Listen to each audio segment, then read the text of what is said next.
Apa kata kalau saya beritahu anda bahawa otak anda sentiasa menulis semula dirinya sendiri dan itu baru permulaan?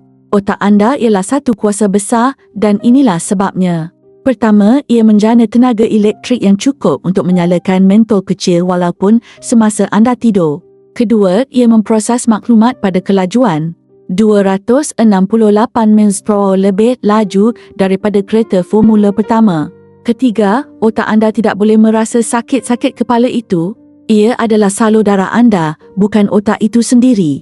Keempat, ia terdiri daripada 60% lemak, menjadikannya organ paling berlemak dalam badan anda.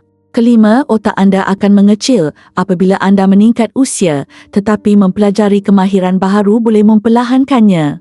Keenam, ia mencipta sehingga 70,000 pemikiran setiap hari memang minda yang sibuk.